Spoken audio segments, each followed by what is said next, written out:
tous, bienvenue à vous dans Ensemble, c'est mieux, votre magazine régional de la solidarité et du vivre ensemble. On vous propose une émission électrique ce matin. Ne craignez rien, on ne vous fera aucun mal. Au contraire, on vous dira comment réduire votre facture d'électricité. Et ça passe d'abord, vous le verrez, par de bons gestes à adopter. Cela passe aussi pour certains par l'achat groupé d'énergie. Gros plan sur un réseau breton, le Mulot Solidaire, qui vous propose d'acheter votre électricité à plusieurs et vous promet jusqu'à 12% d'économie sur votre facture. Nous parlerons ce matin de la famille également. D'abord, Gwendoline Brahim nous dira pourquoi il faut apprendre aux enfants à aimer les livres. Les livres qui justement sont utilisés par Lily Roulotte, l'initiative d'une Finistérienne qui se promène en camping-car en proposant un accompagnement parental itinérant. La parentalité, il en sera encore question avec l'association carésienne Préparons Demain qui réalise des films pédagogiques et éducatifs. Et puis la pédagogie qui est au cœur également de la mission des petits débrouillards, structure qui cherche à vulgariser la science. Voilà pour le menu du jour. Bienvenue à vous. Bonjour Catherine. Bonjour Laurence. Vous êtes comédienne en théâtre d'improvisation, rappelons-le. Et vous êtes donc amenée à apporter votre petit grain de sel tout au long de ces 52 minutes. Oui, et ce sera surtout nécessaire aujourd'hui parce que Laurence, j'admire votre probité journalistique, mais il est temps de dire la vérité. Il est temps de dire la vérité aux téléspectateurs. Car on va parler d'économie d'énergie, c'est ça? Eh bien, moi, je pense que c'est un complot qui est orchestré conjointement par l'industrie du textile et l'industrie littéraire. Oui, parce qu'elles sont fortes et elles œuvrent en silence. Pourquoi? Parce que pourquoi on va vous demander peut-être de baisser votre chauffage, hein? Parce que c'est peut-être pour vous faire acheter des pulls, hein? Et peut-être on va vous demander d'éteindre la clim cet été, peut-être pour vous faire acheter des débardeurs, hein? Industrie textile. Et attention surtout, qu'on ne vous dise pas d'éteindre vos écrans, par exemple, pour ouvrir des livres. Mais ils sont à côté de moi, je ne dis rien Laurence, on va les écouter, je crois qu'ils vont nous dire des choses. Ils sont là, ils sont partout. Vous serez notre petite étincelle, Catherine. Allez, vous restez avec nous. Chaque hiver, c'est le même scénario. En raison du froid, la Bretagne fait face à un pic de consommation électrique. Et comme nous produisons, vous le savez, peu d'électricité dans notre région, eh bien, pour éviter les coupures, mieux vaut adopter quelques bons gestes. Alors, je vous propose tout de suite quelques petites explications avec un peu de vocabulaire et d'histoire, la consommation électrique en images. Mais d'où vient l'électricité? Aujourd'hui, on vous met au courant. Le mot électricité vient du grec électron, qui signifie ambre jaune. Mais pourquoi de l'ambre? Parce que les Grecs avaient découvert qu'en frottant l'ambre jaune, celui-ci produit un phénomène d'attraction et même des étincelles. En fait, l'électricité a toujours existé, car c'est un phénomène naturel. Mais oui, pensez à la foudre, qui pendant très longtemps a terrorisé les hommes, qui croyaient voir la colère divine s'abattre sur eux. Bon, finalement, le courant est passé entre les hommes et cette énergie impétueuse. Le premier à l'apprivoiser s'appelle Alessandro Volta. En 1800, cet Italien invente la pile. Puis, en 1879, Thomas Edison invente l'ampoule. Mais c'est pas fini. En 1882, un certain Nikola Tesla va faciliter la distribution du courant en inventant le courant alternatif. Depuis, l'électricité est omniprésente dans nos maisons. Sans elle, pas d'eau chaude, pas de chauffage, ni même de lumière. Sans elle encore, fini les plats au four, les sèche-cheveux, télévision. Ah non, pas la télé. Bref, en 2018, un foyer français a consommé en moyenne 42,7 kWh par jour. Pour vous donner une idée, avec 1 kWh, on peut regarder la télé pendant plus de 3 heures. Largement le temps de regarder Ben Hur. Mais combien ça coûte tout ça? Eh bien, 1 kWh coûte entre 13 et 17 centimes d'euros. Ça dépend de votre fournisseur d'énergie. Alors choisissez bien et surtout éteignez la lumière en sortant. Ben voilà, vous savez presque tout. Alors, pour ceux qui nous rejoignent, on s'intéresse à la consommation électrique ce matin avec Michel Dorier. Bonjour Michel. Bonjour. Vous êtes le directeur de RTE en Bretagne, RTE pour Réseau de transport d'électricité. Votre organisme, on va le rappeler, exploite, maintient et développe le réseau à haute et très haute tension en France. On peut dire que l'hiver, c'est quand même une période un peu critique pour vous, en raison du froid notamment. Vous craignez parfois une surconsommation et donc des coupures? Alors oui, l'hiver, nous consommons beaucoup plus d'électricité qu'en période estivale. Et notamment, nous avons des pointes de consommation qui sont le matin et le soir, avec une particularité de la région Bretagne. La région Bretagne est une région fragile d'un point de vue d'alimentation électrique, car nous produisons que 15% de l'électricité que nous consommons. Donc c'est très peu. Alors ça s'annonce comment dans les prochains jours? Dites-nous tout. Vous guettez la météo? Parce qu'on sait qu'il y a quand même... Alors oui, nous sommes très attentifs aux températures notamment. sachant que 1 degré de température en dessous des normales de saison équivaut à une augmentation de la consommation d'électricité pour la Bretagne équivalente à celle de la ville de Brest. Ouais. Voilà. Ça se confirme, l'alerte rouge en Bretagne pour demain et vendredi? Voilà, toute cette semaine, nous aurons un signal d'alerte rouge, un peu comme on le fait avec, sur les routes avec Bison Futé, où on regarde, avant de prendre sa voiture, quel est le trafic routier. Sur le réseau électrique, c'est la même chose. On a également des signaux de couleurs vert, orange, rouge, et donc l'ensemble des concitoyens peut regarder ces signaux de couleurs avant de consommer l'électricité. Alors vous, c'est l'étincelle rouge, verte, orange, c'est ça, on pourrait presque dire ça. Pourquoi l'électricité constitue un enjeu si crucial en Bretagne? Alors parce que effectivement, en Bretagne, on a plusieurs facteurs. La région Bretagne a toujours été une région qui a été considérée comme une région fragile d'un point de vue de l'alimentation électrique. Alors d'une part parce que la production n'est que de 15% de la consommation, mais également parce que ces dernières années, la démographie en Bretagne a fait que la population a augmenté et donc la consommation a également augmenté de manière plus importante qu'ailleurs en France. Voilà. Et puis le dernier point, c'est un point géographique. Nous sommes situés complètement à l'ouest et donc de ce fait, nous sommes en bout du réseau électrique européen. Finis terrae, la terre, la fin de la terre. Alors d'où vient notre électricité ici?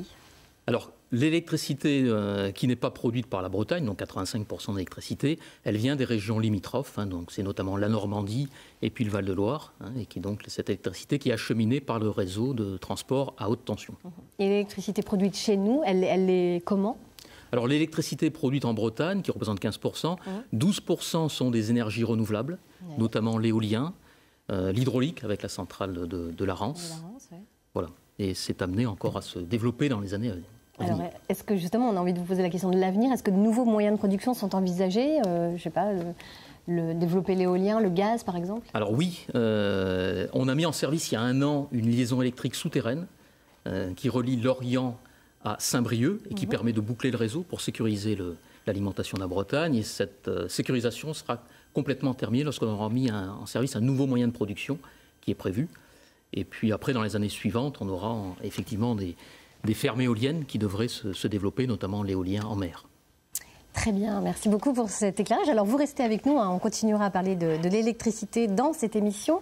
L'étincelle maintenant, on va la voir au niveau du cerveau avec votre voisine Gwendoline Brahim qui va nous dire pourquoi il faut essayer d'apprendre à aimer les livres aux enfants. Et c'est bon pour leur cerveau? Exactement, c'est très très bon pour le cerveau. Les livres à l'ère du presque tout numérique, entre les tablettes, la télévision, les jeux vidéo, les jeux pour les enfants qui sont de plus en plus électroniques. On a quand même un qui est difficile à détrôner, c'est le livre. Mais alors le livre, c'est pas seulement l'objet sur l'étagère qu'on oublie un peu dans la poussière, ou alors le livre pour histoire. Il a vraiment une utilité pour les enfants, pour l'adulte en devenir, et c'est vraiment pas à laisser de côté. Alors, est-ce que par exemple, ça peut être positif pour le langage et l'orthographe? Exactement. Et dès le plus jeune âge, lire un livre le soir à son enfant, c'est aussi raconter une belle histoire, mais c'est aussi lui donner un coup de pouce pour le développement de son langage et plus tard ensuite pour l'orthographe. Alors, ça lui fait aimer le livre et que la prise de connaissance du livre en tant qu'objet, mais le fait d'entendre comme ça des mots, des consonances qu'il n'a pas l'habitude d'entendre, ça peut être un livre d'histoire, mais aussi pour les enfants, pour la littérature jeunesse, mais il ne faut pas hésiter à lire des livres un petit peu plus traditionnels, on va dire. Vous pouvez très bien lire Tom Sawyer à vos enfants. Ça leur permet comme ça d'entendre des mots qu'ils n'ont pas l'habitude d'entendre, avec des rythmes de lecture qu'ils n'ont pas non plus l'habitude d'entendre. Et puis plus tard, quand ils apprennent à lire, le fait de visualiser le mot, ça leur permet de développer leur orthographe en plus du champ lexical. Et quand on est adulte et qu'on a une lettre de motivation à écrire, par exemple, on est bien content de connaître plusieurs synonymes, ce qui évite de répéter 50 fois le même mot dans une lettre. Et pour ça, la lecture, c'est un super outil. Effectivement. Alors, ça développe aussi l'imaginaire et la culture générale. Oui, exactement. Alors, quand l'enfant sait lire, généralement, les enfants vont aller dans la littérature jeunesse, dans ce qu'ils connaissent ou dans les bandes dessinées. Donc, ce n'est pas à mettre de côté. L'important, c'est de lire, qu'importe le support.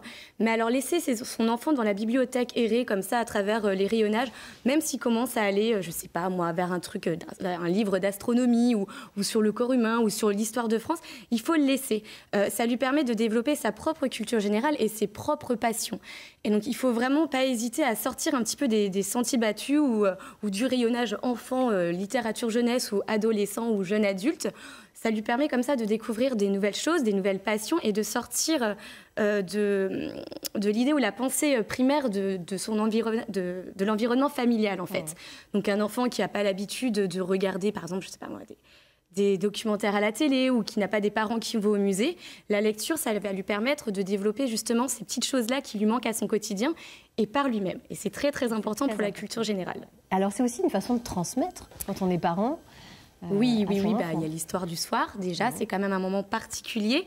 C'est pas seulement raconter une histoire, c'est transmettre quelque chose. On peut lire un livre qui nous a plu quand on était enfant. Ça permet d'avoir un moment particulier avec l'enfant. Ça va développer le lien affectif avec l'enfant. Et surtout, ça va forger les souvenirs. Et plus tard, il va prendre aussi du plaisir à lui-même raconter des histoires à ses enfants et en lire.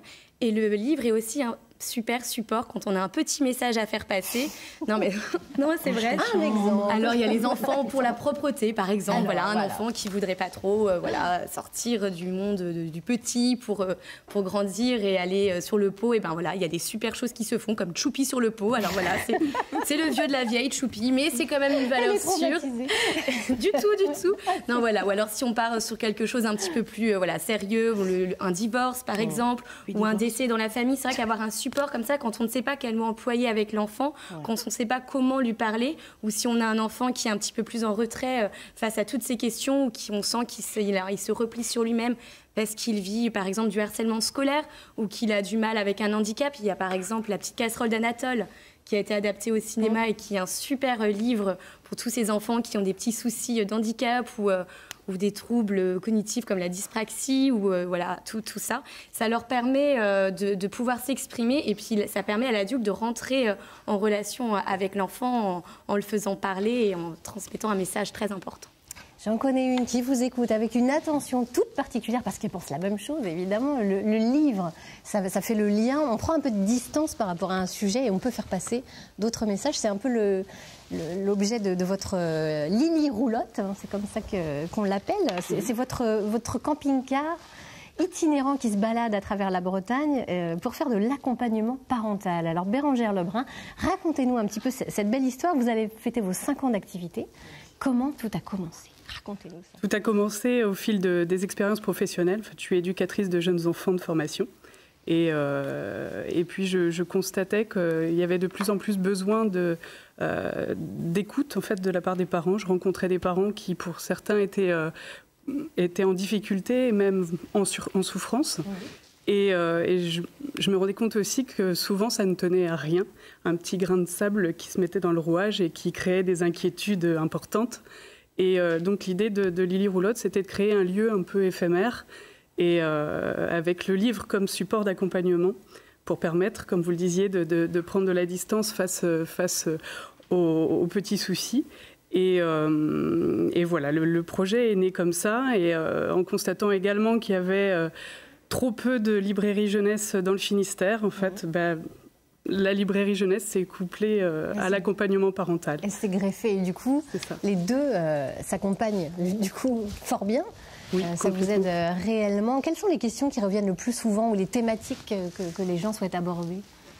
En grande partie, la gestion des émotions. Les colères, après l'acquisition de la propreté, comment accompagner une séparation, un deuil, la naissance d'un nouvel enfant.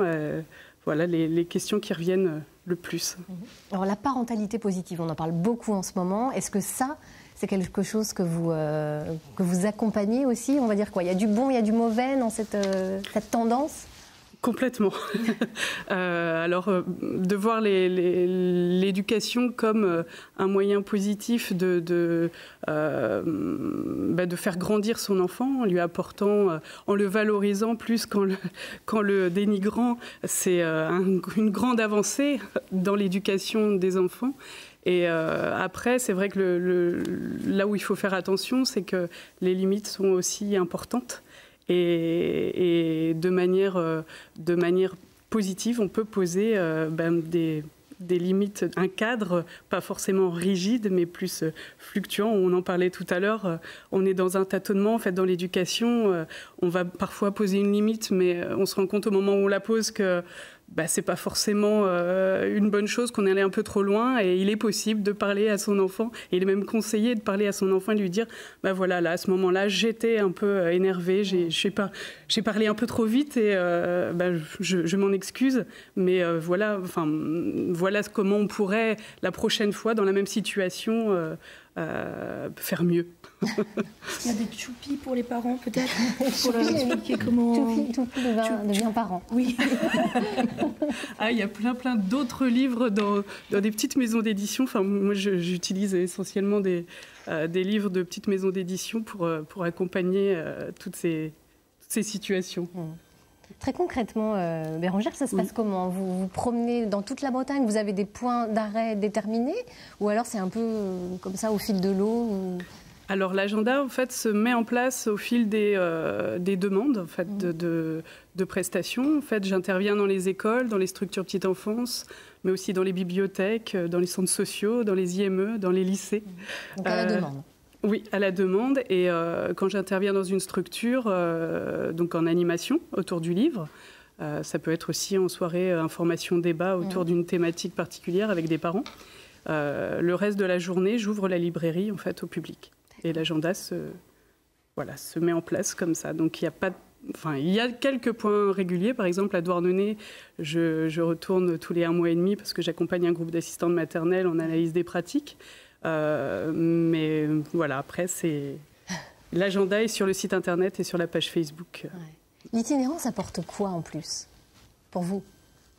Pour moi l'itinérance, ça me permet de rencontrer des personnes différentes chaque jour, de découvrir des lieux aussi, des expériences d'autres personnes. Ça a changé votre approche, votre façon justement de travailler autour de ces thématiques de la parentalité? Non. Non, par contre, mon approche, en fait, j'avais déjà cette approche-là, et c'est pour ça que j'ai créé Lily Roulotte, c'est pour me sentir aussi en symbiose avec ce que je faisais, quoi. Je suis en accord avec moi-même dans ce projet, et ça, c'est... On vous sent heureuse et épanouie. Très, très. Ce serait à refaire, je le referai. Gwendoline, est-ce que vous connaissiez cette Non, du tout. Moi, je trouve ça déjà très bien, ces petites cabines téléphoniques là, qui se transforment en librairie. Mais je trouve le projet vraiment, vraiment très intéressant. Et puis, ça permet à tout le monde d'avoir un accès aux livres. Et puis, d'oser parfois... on n'ose pas tous se rentrer dans une bibliothèque. Et là, c'est vrai que le fait que la librairie vient à nous, je pense que pour certains parents, c'est un petit coup de boost pour y aller. Ouais. Catherine, vous connaissiez aussi les livres? Non, du tout. Mais moi, je me demandais, est-ce que vous avez des panneaux solaires sur le camion? Oui. Alors là, vous allez bien. Plus 100 points. Michel, une initiative comme celle-ci, je découvre, mais fort intéressant. Oui. Alors, on va continuer de parler justement d'électricité et des petites étincelles avec vous, votre organisme RTE, le réseau de transport et d'électricité, et bien d'autres encore, invite les Bretons à réaliser des éco-gestes pendant les périodes les plus délicates. Quels sont-ils, ces éco-gestes? Pour les savoir, eh bien, on va retrouver notre animateur Billy qui est allé à la rencontre d'un conseiller en économie d'énergie. Et on en reparle juste après avec vous. Billy. Bonjour Victor, vous allez bien? Très bien. Alors, nous sommes ici avec vous ce matin pour parler consommation d'énergie et plus spécifiquement consommation d'électricité, c'est ça? C'est ça, tout à fait, consommation d'électricité au quotidien. Bon, l'électricité, c'est un gros budget dans un ménage. On en est comment, nous, en Bretagne? On est indépendant, dépendant au niveau électrique? Alors, c'est vrai qu'en Bretagne, on est plutôt dépendant de l'électricité puisqu'on va on va produire plutôt seulement 10% en fait, de ce qu'on consomme en électricité. D'accord, donc on a besoin des voisins pour nous aider. C'est ça, tout à fait. Bon, justement, qu'est-ce qu'on peut faire au quotidien dans notre maison pour pouvoir diminuer cette consommation, cette facture d'électricité, et puis au niveau de la planète aussi, je suppose? Tout à fait. Donc au niveau de la consommation d'électricité, c'est vrai qu'il y a différents postes qui sont assez consommateurs. Le plus consommateur, ça va être tout ce qui est multimédia, informatique, audiovisuel, ça, etc. Partout, tous les jours. Une trentaine de pourcents ça représente 30% à peu près de la consommation d'électricité d'un ménage. Voilà. Et sinon, plus spécifiquement, c'est vrai qu'il y a des appareils qui vont être très consommateurs en électricité. Les sèche-linges, si on l'utilise, et puis notamment, comme ici, donc le réfrigérateur, plus particulièrement le congélateur qui consomme beaucoup d'électricité. Alors, moi, mon congélateur, il est vide. Il est vide, ouais. Ce qui n'est pas forcément du coup une bonne chose, voilà, puisque un congélateur va moins consommer d'électricité s'il est rempli. Donc il faut essayer de le remplir au maximum, à l'inverse du réfrigérateur où il ne faut pas trop justement le remplir. Ok, donc le congélo, je le remplis bien comme il faut, quitte à mettre des bouteilles d'eau, des trucs comme ça pour les pique-niques. Tout à fait. Hein, si j'ai rien d'autre. Exactement. Par contre, le frigo, je le remplis moins. Il faut moins le remplir, il faut laisser de l'air passer, de l'espace en tout cas entre les différents produits alimentaires. D'accord. Et sinon, une autre petite technique pour le congélateur? Alors le congélateur, ça va être au niveau du dégivrage qui est important. Donc là, on garde. Ah oui, donc là, il y a beaucoup de givre au niveau du congélateur. Donc il faut le dégivrer à peu près 2 à 3 fois par an, puisque 3 mm de givre, on augmente de 30% la consommation d'électricité de l'appareil. Oh là là, 2 mm de givre, là j'ai au moins 5 cm. Ok. Alors, d'autres petits gestes, c'est les ampoules, ça je pense. C'est ça. Tout ce qui est éclairage, donc c'est une consommation aussi relativement importante d'électricité. Donc ce qui est important, bon, déjà c'est de favoriser tout ce qui est éclairage naturel, voilà, quand on peut, exactement. Et puis après, sinon, ça va être de remplacer finalement ces lampes en utilisant plutôt des lampes LED plutôt que des lampes à incandescence. Voilà. Bon là par exemple, moi j'ai une petite lampe là, on parlait d'éclairage naturel, elle sert pas à grand chose, il vaut mieux l'éteindre. Ici, il vaut mieux l'éteindre, tout à fait. Bon, allez, on la coupe, et c'est vrai qu'on n'a pas changé au niveau éclairage. C'est ça. Alors, cette petite installation, elle nous montre quoi? Alors, on va l'allumer. Pardon. Voilà. Donc ici, on a une lampe à incandescence, une lampe fluo compacte et puis une lampe LED. Donc on peut mesurer ici la consommation d'électricité. On se rend compte que la lampe halogène consomme 50 watts quand la lampe LED consomme 7 watts. Voilà. Donc combien de fois moins là? Donc c'est 7 fois moins à peu près d'électricité. Ouais. Donc en mettant tout des LED partout dans la maison, on va gagner 7 fois en consommation, quoi. C'est ça, tout à fait. Ah oui, pas mal du tout. Et ces petits boîtiers là, ça sert à quoi? Donc ça permet de mesurer justement la consommation d'électrique d'un appareil, de n'importe quel appareil, téléviseur, etc. Ok, donc ça on peut l'avoir chez nous, on peut l'acheter? On peut l'acheter sur internet, ouais, pour à peu près une vingtaine d'euros. Ah oui, donc là l'économie qu'on va faire sur l'achat là, on va pouvoir calculer partout combien je consomme. C'est ça. Ça c'est pas mal du tout. Bon, eh ben écoutez, je pense qu'on a pris pas le petit conseil. Son frigo, on le dégivre, le congélateur, on le remplit à bloc et le frigo, on le vide. Les petites prises, on met... Alors ça, par contre, je vois qu'il y a un petit truc ici, des petites prises là. Ouais, ça s'est éteint. Qui s'est éteint, ouais. Alors ça, c'est une multiprise en fait coupe-veille qui permet de couper toutes les veilles dans la maison, donc qui restent en permanence. C'est des consommations d'électricité qui servent à rien du tout, quoi. Donc ça, on achète une multiprise comme ça, on change les ampoules, on nettoie son frigo et on a gagné un petit peu de sous et la planète aussi. Bon, bah merci beaucoup Victor. Bonne journée, à bientôt. Merci. Merci beaucoup Billy et puis merci pour tous ces conseils pratiques. On va en donner d'autres tout à l'heure. Vincent N15 nous a rejoint. Vous êtes le fondateur du Mulot Solidaire. On verra avec vous comment faire des achats groupés d'énergie. Bienvenue. Alors on va rappeler d'abord que pour trouver un conseiller près de chez nous, on peut se rapprocher du réseau Rénov Habitat, c'est bien ça. On va donner toutes les coordonnées sur le site rénov-habitat.bzh et puis vous pouvez aussi consulter le site EcoWatt, une plateforme portée par plusieurs acteurs engagés dans la transition énergétique dont RTE. Vous-même donc, et vous propose donc des astuces pour réduire votre consommation électrique, monecowatt.fr. Alors Michel Dorier, vous avez, vous, encore des astuces à nous donner, encore plus que ce qu'a évoqué Billy et son invité tout à l'heure. Que faut-il faire pour faire de vraies économies d'énergie complètes? Dites-nous. Alors par rapport au réseau électrique, il y a deux choses. Il y a déjà les pointes de consommation l'hiver, qui sont principalement le matin et le soir. Il est donc important, en tant que citoyen, de moduler et de réduire sa consommation d'électricité pendant ces pointes. Donc éviter de consommer trop d'électricité le matin et le soir entre 18 et 20 heures. Donc différer, par exemple, le lancement d'une machine à laver ou de sèche-linge. Le programmer pour le faire en milieu d'après-midi ou après 20 heures. Donc tout ce qu'on peut éviter de consommer pendant les pointes de consommation, c'est mieux pour la planète. Alors, quid des écrans? Parce qu'on est tous là avec notre télécommande à laisser en veille les appareils. Ça, c'est pareil. Donc, effectivement, tous les appareils électriques, lorsqu'ils sont en veille, consomment de l'électricité. Donc, il vaut mieux les éteindre complètement. Alors, quand vous êtes au bureau, que vous quittez votre bureau le soir, il vaut mieux éteindre l'ordinateur, l'écran, éteindre bien entendu la lumière du bureau. Et puis, à la maison, c'est pareil. Dès que vous quittez une pièce, il faut éteindre les pièces qui ne sont pas occupées, réduire le chauffage. Voilà. Et puis tous les conseils qui ont été donnés, notamment des réfrigérateurs ou les congélateurs qui sont pas dégivrés, qui consomment beaucoup. On active la touche éco également sur tout ce qui est lave-vaisselle, lave-linge. Le lave-linge, effectivement, si on peut laver à 30 degrés plutôt qu'à 60 degrés, si on peut utiliser la touche éco qui des fois le lavage est un peu plus long, mais ça consomme quand même moins d'énergie, c'est toujours mieux. Et quand son téléphone portable a fini de charger, on débranche. Également. Même, Effectivement, tous les appareils aujourd'hui que l'on laisse en veille consomment en permanence et ça peut représenter quelques euros à la fin du mois. On ferme les rideaux, les volets le soir. Pareil, ça concentre la chaleur. Également, effectivement, pour garder de la chaleur dans la maison, il vaut mieux s'isoler thermiquement de l'extérieur le plus tôt possible. Voilà, pour éviter, dès qu'il fait nuit, il vaut mieux fermer pour éviter que la maison se refroidisse. Quand on cuisine, est-ce que c'est un mythe ça de mettre le couvercle? Est-ce que vraiment ça fait chauffer? Oui, ça fait partie des gestes. Donc si vous prenez la plateforme monecowatt.fr que vous avez citée, vous avez tous ces gestes qui sont précisés, et notamment quand on cuisine et qu'on met un couvercle sur la poêle, ça peut réduire également la consommation d'électricité. Voilà. Les histoires d'heures creuses, heures pleines, est-ce qu'on peut les modifier? C'est-à-dire justement, après ce que vous nous avez dit par exemple, si on essaye de...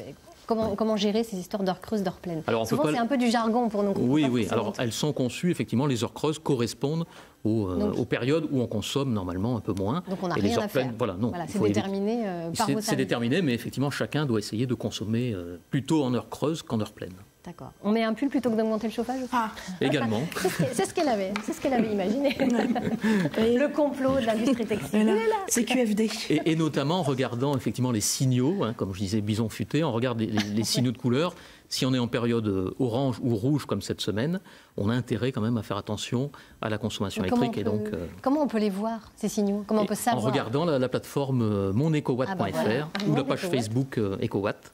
À ce moment-là, vous avez les signaux pour le matin, l'après-midi et le soir. D'accord. Bon, en ce moment, c'est plutôt rouge quand même. En ce moment, c'est rouge avec les températures qui ont fortement baissé cette semaine. Allez, j'ai une question pour vous de la part d'un téléspectateur. On va l'écouter tout de suite et puis on vous laissera y répondre. Bonjour, je m'appelle Hugo, j'habite à Saint-Mervon en Bretagne. Je voudrais savoir si la domotique aide à économiser l'électricité. Il y en a un qui a écouté vos conseils. Hugo qui a mis sa doudoune. Tout à fait, c'est bien. Alors, dites-nous tout. Alors, si on utilise des moyens pour effectivement commander à distance ces appareils, si on les utilise à bon escient et que ça permet réellement de ne pas consommer dans les périodes de pointe de consommation, le matin et le soir entre 18 et 20 heures, c'est très bien. Voilà. Après, il faut quand même faire attention à ne pas multiplier tous ces appareils-là et d'avoir beaucoup d'appareils en veille et qui finalement, eux, vont quand même un petit peu consommer également. Donc la domotique, est-ce que ça permet de réduire finalement ces dépenses énergétiques, électriques en l'occurrence? Oui, si c'est géré correctement, bien programmé et qu'on peut réduire effectivement sa consommation aux heures pleines, aux heures de pointe, à ce moment-là, c'est une bonne chose. Merci. Mais il ne faut pas oublier tous les autres gestes citoyens que l'on a évoqués ensemble et qui sont souvent des gestes de bon sens. Notamment la doudoune, on l'a bien compris, c'est la tenue du moment. Il ne faut pas l'oublier, même dans la maison. Comme ça, on fait des économies d'énergie. Et il y a peut-être des Choupi fait des économies d'énergie aussi. Ce serait bien. On va demander à Gwendoline, on va voir ça. Ce serait pas mal. On va parler justement d'économie d'énergie encore une fois, mais cette fois-ci d'achat groupé. Avec vous, Vincent Henquinz, bonjour. Bonjour. Vous partez d'une autre hypothèse, c'est et si nous réduisions carrément nos factures? Les gestes éco-citoyens, est-ce que c'est un peu trop culpabilisant pour vous finalement ou pas? Non, tout se complète. On peut agir vraiment sur tous les leviers. On peut moins consommer, bien sûr. On peut faire des travaux d'isolation. On connaît toutes ces démarches. Mais c'est vrai que tout au long du processus, on peut tout simplement acheter l'énergie moins chère. Et ça, que vous ayez fait des travaux ou en plus des gestes d'économie, ça marche, il n'y a pas de problème. Donc c'est ce que fait le Mulot, effectivement, sur le rural. Alors le Mulot, justement, on va l'expliquer. Vous avez créé le Mulot Solidaire. C'est une plateforme, on va dire, le principe est assez simple. L'union fait la force. Ouais. On va même dire ensemble, c'est mieux pour reprendre le titre de notre émission. Parce que oui, c'est ça. on dit ensemble, on est plus fort. Ensemble, on est plus fort. Voilà. L'idée, c'est quoi? C'est d'acheter son électricité à plusieurs. Oui, en fait, le coût de l'énergie pose un gros problème en rural. Quand on regarde les chiffres et les statistiques, l'augmentation du coût de l'énergie va être importante dans l'avenir, on le sait. Le kilowattheure, l'énergie carbone, on sait que ça va augmenter, que c'est inéluctable. Et donc, face à ça, dans les endroits où on gagne un peu moins de sous, le rural ou le périurbain aussi, c'est quand même 20% des Français, on a un problème, c'est-à-dire que l'augmentation des coûts de l'énergie par rapport à ce que les gens gagnent, il y a un moment donné où les courbes se croisent et où ça devient très difficile. Donc l'idée du Mulot, c'est partir de cette idée. On est parti d'un petit village qui s'appelle Pluerlin dans le Morbihan, et on a regroupé comme ça des gens autour de nous, que par du bouche à oreille finalement. Et on est arrivé, maintenant on est à peu près 2000 foyers ensemble, et on commande de l'énergie dans la mesure du possible à des fournisseurs locaux. On veut vraiment être sur le local et l'économie circulaire. Pour l'électricité, c'est un peu plus compliqué, donc on passe par des opérateurs nationaux. Mais voilà, tout ça fonctionne et effectivement, on génère des économies pour les foyers. Alors justement, on va être très concret. Quel pourcentage d'économies on peut réaliser alors c'est très variable selon les produits, bien sûr. Sur l'électricité, on est à moins 12%. On négocie avec des opérateurs de manière classique. C'est vrai que sur le fuel, on peut avoir des écarts, plutôt qu'en pourcentage, on est les moins chers du marché, on peut avoir des écarts de 3, 5, 10 centimes selon les moments, par litre, selon les moments du marché. Donc on y arrive. L'expérience montre qu'un réseau de confiance local, avec de faibles coûts, arrive à s'organiser et à procurer des économies intéressantes aux foyers ruraux. Alors concrètement, ça marche comment? Si par exemple demain je veux vous rejoindre et payer moins cher mon électricité, c'est gratuit, il suffit de s'inscrire, dites-nous. Voilà, nous on est gratuit, les gens vont payer le fournisseur à chaque fois directement, donc nous on tient à une certaine neutralité. C'est très simple, soit vous avez effectivement... vous êtes coutumier d'Internet et c'est très facile, c'est une plateforme sur laquelle vous venez, vous tapez groupage et vous allez trouver tous nos groupages. Et vous vous inscrivez et on vous communique un prix. Et vous décidez de vous inscrire ou non, c'est libre. Autrement, vous pouvez appeler par téléphone aussi notre plateforme, parce qu'il y a aussi beaucoup de gens qui en rural ne souhaitent pas trop utiliser Internet. Donc on est présent sur ces deux aspects. Et grâce à une organisation très légère, ça se fait tout simplement en fait. On inscrit les gens, on envoie toujours une confirmation par mail quand on le peut, avec le prix négocié et fixé. Et on le bloque jusqu'à la livraison ou jusqu'à la consommation, ou quand c'est un contrat évidemment d'électricité, tout au long de l'année, tout simplement. D'accord. Est-ce que vous proposez des achats groupés sur d'autres ressources également? Oui, alors on fait le fuel. En rural, le fuel est une énergie encore importante. On fait du granulé de bois, qui est une belle énergie, fabriquée localement dans des usines avec du bois breton. On fait du bois bûche aussi, qui est une énergie pas facile à trouver des accords localement.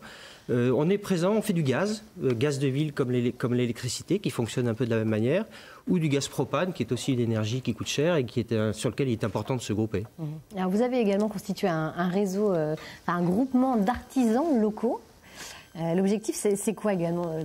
L'objectif du MULO, c'est de privilégier les acteurs économiques vraiment du territoire. Oui, la proximité, c'est très vertueux, parce que quand un artisan de proximité fait une prestation chez quelqu'un, il n'a pas envie que ça se passe mal, il n'a pas envie d'utiliser des mauvais équipements, il va chercher à faire quelque chose de bien. Et on a utilisé ça dans le cadre d'un réseau de confiance, au début avec des foyers ruraux, mais très vite on s'est aperçu qu'il y avait une demande concernant des artisans locaux qu'il fallait un peu sélectionner aussi. On veut des gens compétents, honnêtes, et on a monté ce réseau qui est un réseau d'artisans de confiance qui travaillent de la même manière. On ne leur demande pas d'appliquer des prix ou du discount, on leur demande de bien faire leur travail et de répondre aux attentes tout simplement des foyers.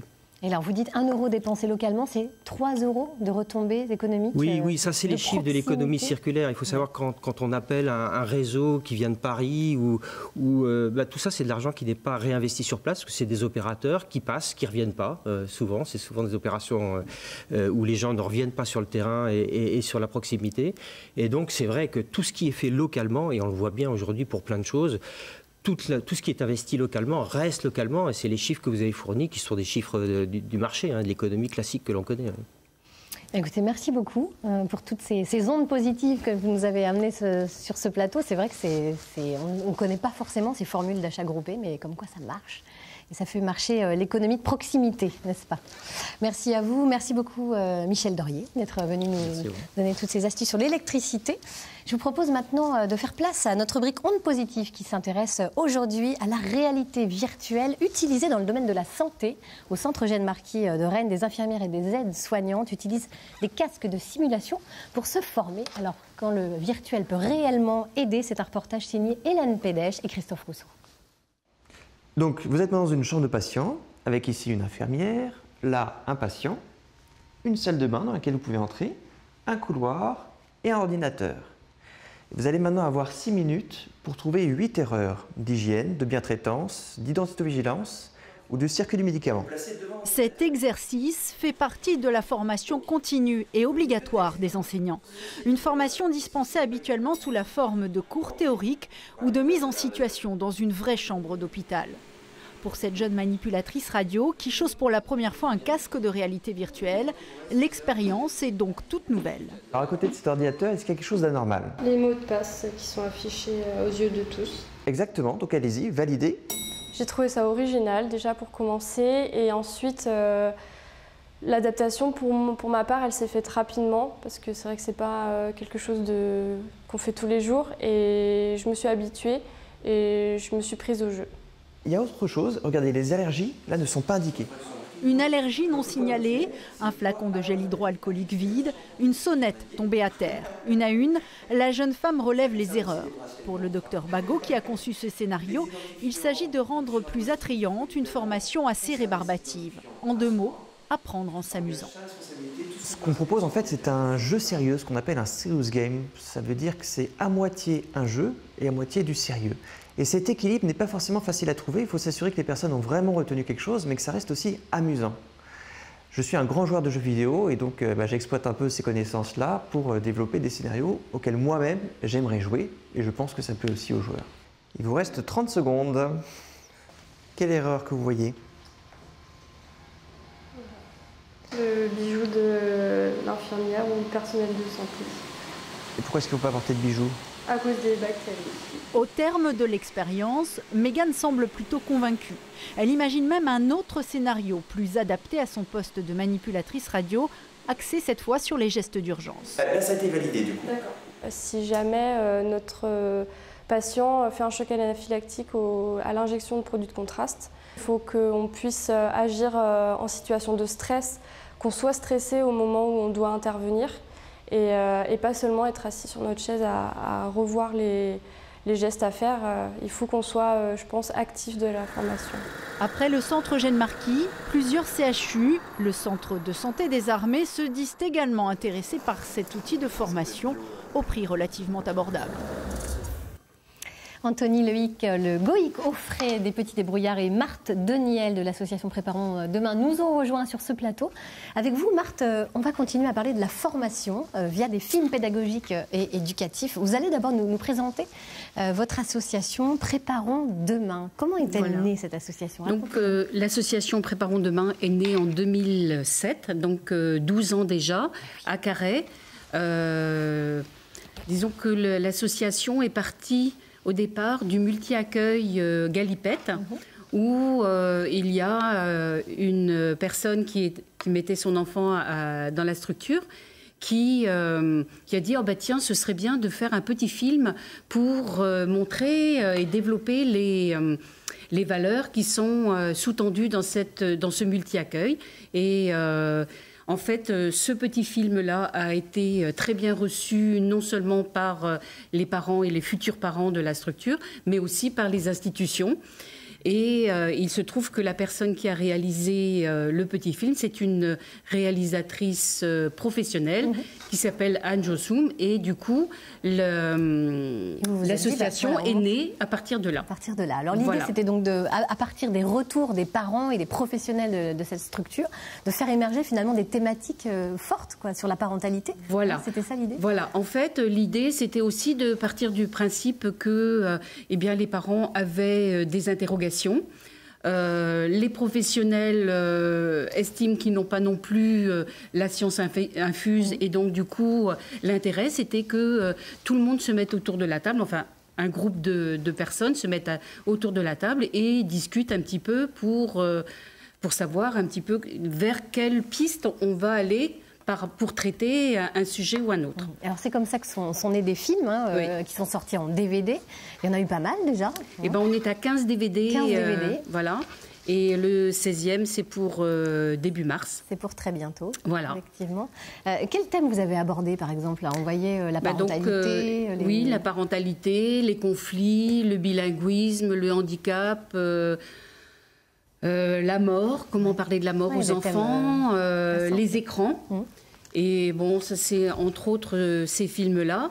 Et nous, on considère qu'il n'y a pas une seule façon de voir et d'appréhender la thématique, mais qu'il y en a plusieurs.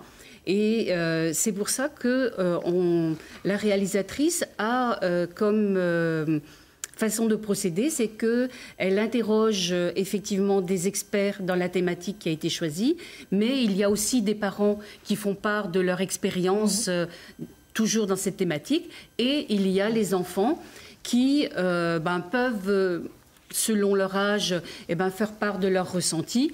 Donc, soit par la parole, échange, hein, soit aussi la réalisatrice filme aussi des attitudes que peuvent montrer les enfants dans des situations bien particulières. Donc vous vendez à des associations, à des organismes de formation, mais aussi aux particuliers. Voilà.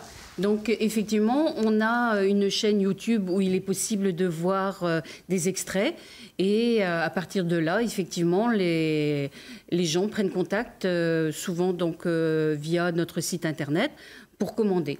Mais effectivement, comme on estime qu'on a un aspect un peu militant, et donc et qu'on ne veut pas que le prix du DVD soit un frein pour quelqu'un qui a envie de pouvoir regarder le film, eh bien on a un prix d'amis, on va dire, un prix d'amis pour les particuliers. Et pour les associations, c'est un tarif plus élevé. Et pour les organismes de formation, c'est encore autre chose. En sachant que pour les associations et les organismes de formation, il y a une autorisation de l'utiliser en public. Alors qu'autrement, c'est au niveau familial. Cercle privé, donc. Cercle privé. Alors, on va découvrir un extrait vidéo de votre prochain film sur les familles. Vous interviewez Jean Epstein, qui est psychosociologue. On regarde, vous allez voir, c'est passionnant. C'est très important qu'on parle de famille en mutation et pas en crise.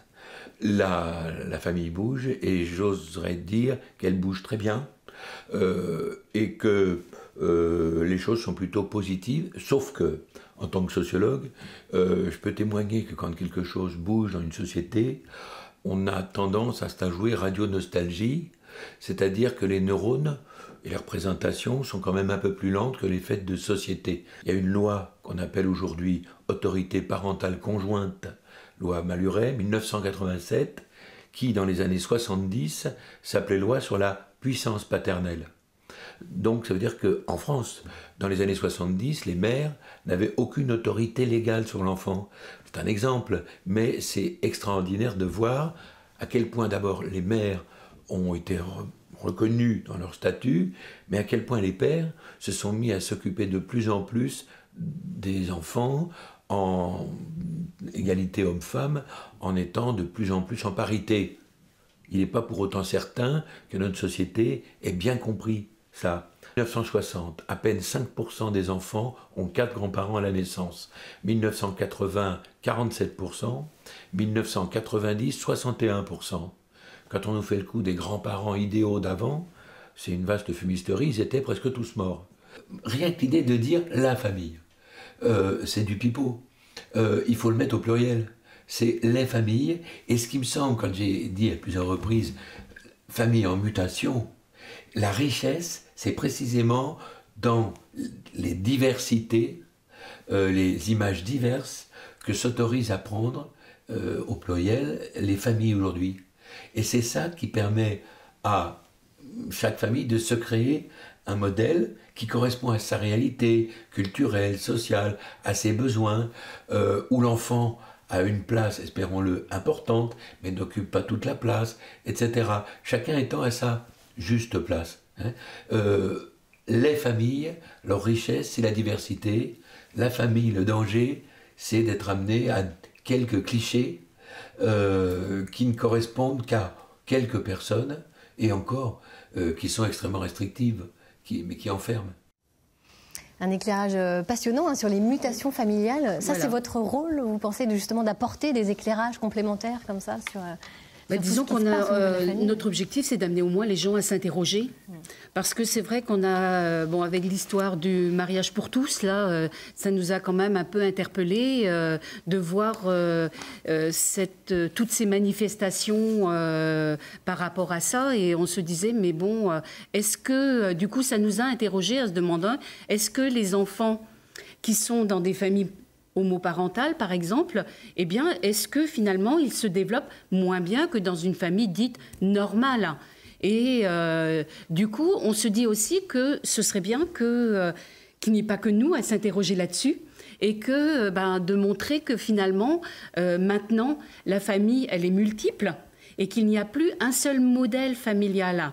Et que finalement, c'est à nous de pouvoir modifier un peu notre schéma pour pouvoir accepter ces familles-là sans préjugés.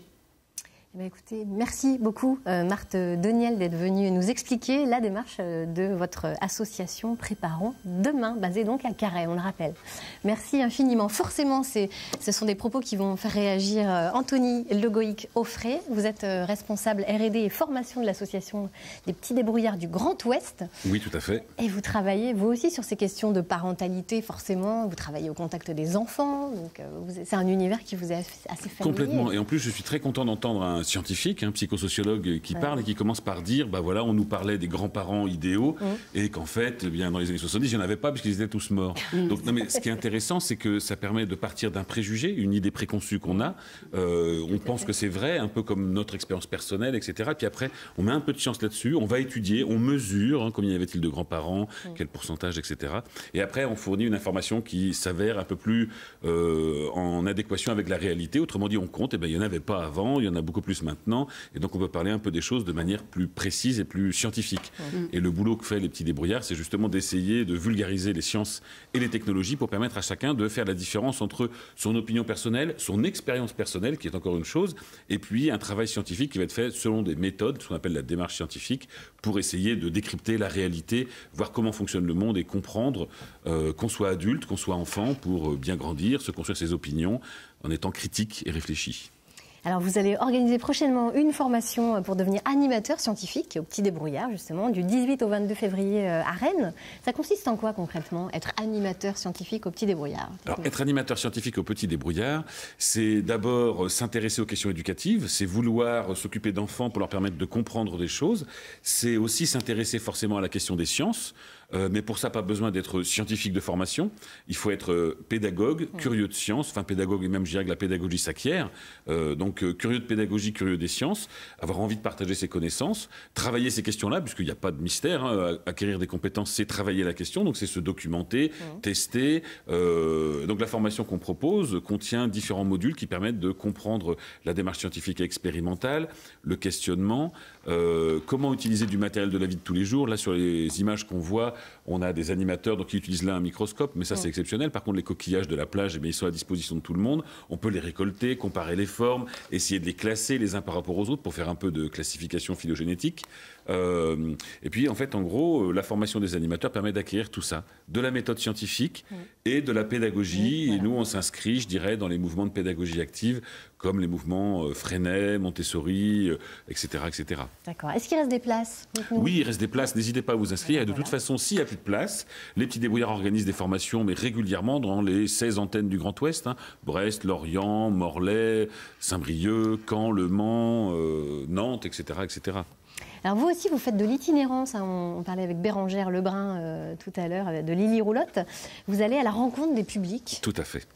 On a expérimenté d'abord le débrouillobus à Brest. C'était un bus de ville qui était aménagé en atelier roulant, qui allait de quartier en quartier pour proposer des activités scientifiques aux enfants. En gros, le bus se gare, les portes s'ouvrent, et comme les bibliobus, historiquement, en fait, en gros, les enfants rentrent à l'intérieur et on fait des expériences avec du matériel de la vie de tous les jours pour apprendre les sciences. Et donc cette idée a bien marché. Ceci dit, un bus, il faut avoir un permis poids lourd, c'est un peu volumineux et très embêtant au final à s'occuper. Donc finalement, on a, grâce aux investissements d'avenir, il y a 7-8 ans, développé 12 camions aménagés en ateliers scientifiques itinérants qu'on peut conduire en permis B. Aujourd'hui, les petits débrouillards vont dans les quartiers populaires des villes de Bretagne et du Grand Ouest, vont dans les campagnes, organisent des festivals, participent à des festivals organisés par des partenaires. Et avec les gens, en fait, en gros, on intervient auprès des publics un peu partout. D'accord. Alors, vous accompagnez aussi les jeunes sur la thématique du numérique. Ça vous paraît très important. Oui, ça, c'est mon domaine. J'adore parce ça. qu'avant, c'était pas votre domaine. Mais moi, je suis un peu curieux. Donc la thématique du numérique, c'est essentiel aujourd'hui. Oui, en fait, en gros, effectivement, on va dire que le numérique, c'est vieux quand même, parce que le premier ordinateur date d'après la Seconde Guerre mondiale. Ouais. La première programmeuse, c'est Ada Lovelace, une Anglaise qui avait réfléchi à la programmation d'un ancêtre de l'ordinateur. Et ça remonte à longtemps. Ce qui est nouveau quand même depuis 95, c'est Internet. Autrement dit, connecter les ordinateurs ensemble et surtout, les personnes qui sont derrière les ordinateurs se connectent ensemble, discutent, montent des projets et ça donne des choses comme Wikipédia, ça donne des choses comme parfois des défouloirs sur les réseaux sociaux numériques, ça donne des choses comme de la cartographie mondiale faite avec des projets comme OpenStreetMap, le développement de logiciels libres, les Fab Labs, voire même de la diffusion de vidéos éducatives sur YouTube et autres et autres. Bref, tout un tas d'applications, on va dire, d'usages sociaux du numérique qui ne sont pas forcément technocentrés, où il ne s'agit pas de parler de programmation tout le temps, etc. Et en gros, Petit Débrouillard, nous, on va prendre ces sujets-là. Par exemple, s'il s'agit de parler de robotique, eh bien, on a des petits robots que les enfants peuvent apprendre à programmer. Et puis, on va discuter avec eux de la présence des robots dans la société. On voit de temps en temps dans certaines émissions des gens qui disent « Oui, mais les métiers de demain, il n'y en aura plus, c'est les robots qui vont nous remplacer. Est-ce que c'est vrai? Est-ce que c'est pas vrai? Comment s'appuyer là-dessus? Quels sont les robots qui sont présents dans la fiction? Il y en a qui sont super sympas. R2D2, C3PO, etc. Il y en a qui sont un peu méchants, Terminator. Et donc, c'est important de se poser des questions sur le sens de l'évolution de notre société. On fait ça avec les enfants, on fait ça avec les adultes, puisqu'on organise aussi des cafés-débats, des cafés des sciences. Se poser ces questions-là pour réfléchir et puis apprendre à construire des décisions sur les études qu'on veut faire, sur une opinion politique peut-être à se forger par rapport à des questions de société, puisque ça fait partie... Vous êtes sur le vivre ensemble. Exactement. Voilà. L'éducation populaire, c'est aussi aider à se construire des opinions. Ben voilà, merci beaucoup. Avec plaisir. Anthony, merci infiniment. Une petite réaction de conclusion, juste pour dire, je m'étais inscrite à votre formation, mais en fait, je vais annuler l'inscription parce que je pensais qu'il s'agissait de faire des expériences scientifiques sur des enfants. Ah, mais on fait ça aussi. On étudie la dissolution des enfants. Je maintiens mon inscription. En tout cas, parents, si vous voulez faire des économies d'énergie, n'hésitez pas à envoyer aussi vos enfants au Petit Débrouillard. Vous, pendant ce temps-là, vous pouvez faire la sieste et faire des économies d'énergie. Vous avez des panneaux solaires sur les camions ? Dans les camions, parfois. Ils sont forts aujourd'hui. Et c'est ainsi que vos enfants deviendront des lumières. Voilà. Tout à fait. Merci beaucoup Vincent, merci Anthony, merci Marthe, merci Catherine.